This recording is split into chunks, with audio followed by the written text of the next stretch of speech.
Balikan naman po natin ang sunog, no? Nasunog po ang isang bahay sa Santa Mesa, Maynila. Patay po ang isang lolong na trap naman sa loob ng bahay. Hinihinalang may kinalaman sa depektibong LPG ang sanhi ng sunog. Mula naman sa Maynila, may ulat on the spot si Jay Sabale. Jay? Connie, isa nga ang patay habang tatlo naman ang nasaktan sa sunog na naganap dito sa number 1 Lingo Street, corner Luna Street, Landcom Village 1, Santa Mesa, Manila. Umabot ang sunog sa ika-4 na alarma na nagsimula dakong alas 5:30 na ng umaga na apula pasado alas 6 ng umaga. Ang namatay ay si Senon, 75 years old na natagpuan malapit sa comfort room sa unang palapag. Ang talagang advisable talaga dyan, presence of mind na sana makita nila yung way palabas. Knowing na talagang kabisado naman nila yung kabahayan, so search for it para makasurvive.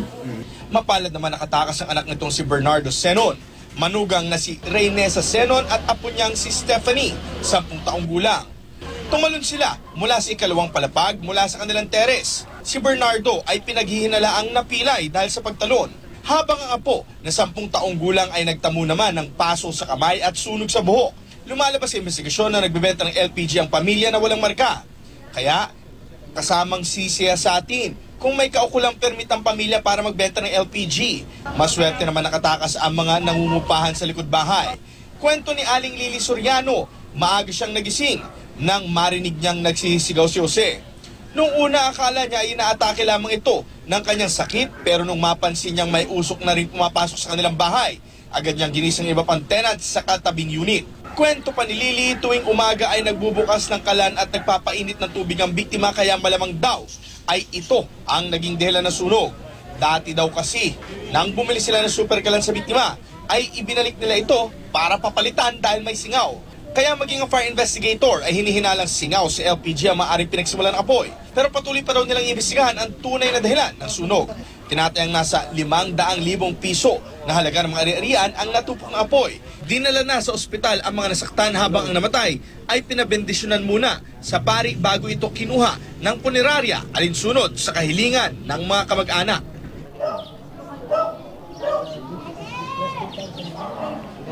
Ito nga yung bahay na nasa likuran kung saan nasunog.